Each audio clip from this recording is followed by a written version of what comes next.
एक मुसाफिर हज के सफर पर निकल पड़ा था। रास्ते में उसने एक बीमार कुत्ते को देखा। भूख और प्यास से उसकी हालत बेहद खराब थी।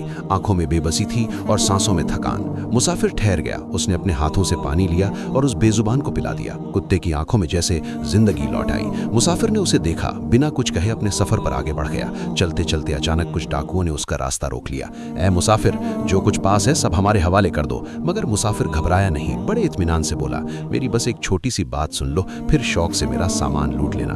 डाकू हंस पड़े, चलो जल्दी बोलो। मुसाफिर ने अपनी सफेद दाढ़ी पकड़ी और कहा, ये सफेद दाढ़ी मैंने यूं ही नहीं की है। मैं 7 हज कर चुका हूं और 8वें पर जा रहा हूं। तो मेरा सामान लूट लोगे, कुछ दिनों में सब खत्म हो जाएगा। लेकिन सोचो, अगर मेरी बद्दुआ लग गई तो हो सकता है तुम्हारे दोनों जहां बर्बाद हो जाएं। डाकू घबरा गए, आपस में कहने लगे, ये कोई मामूली आदमी नहीं, लगता है बड़ा नेक और इबादत गुजार है। डाकुओं ने हाथ जोड़ लिए, हमें माफ कर दो, हमसे गलती हो गई। और वे अपने रास्ते चल पड़े। लेकिन अभी कुछ ही कदम चले थे कि बादशाह के सिपाहियों ने डाकुओं को घेर लिया। सब गिरफ्तार कर लिए गए। एक डाकू बोला, देखा बुजुर्ग की बद्दुआ का नतीजा। डाकुओं को बादशाह के दरबार में पेश किया गया। उस बादशाह की एक जवान बेटी थी जो एक खतरनाक बीमारी में मुब्तला थी। डॉक्टर और हकीम जवाब दे चुके थे, अब सिर्फ किसी नेक इंसान की दुआ ही उसे बचा सकती है। बादशाह ने डाकुओं से कहा, अगर किसी नेक इंसान का पता बता दो तो तुम्हारी सारी चोरियां माफ। डाकुओं ने उसी मुसाफिर का नाम ले लिया। मुसाफिर को बुलवाया गया। बादशाह बोला, मैंने सुना है तुमने 7 हज किए हैं। अगर एक हज का सवाब भी मेरी बेटी की शिफा के लिए दे दो तो मैं तुम्हें सोने चांदी से भरा संदूक दूंगा।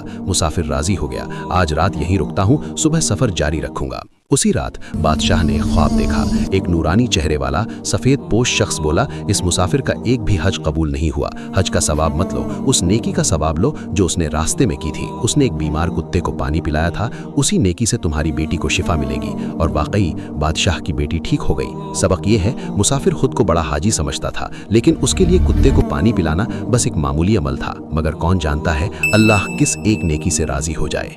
तो दोस्तों, अगर आपको ऐसी दिल को छू लेने वाली वीडियोस पसंद आती हैं तो चैनल को सब्सक्राइब करें और वीडियो को लाइक जरूर करें।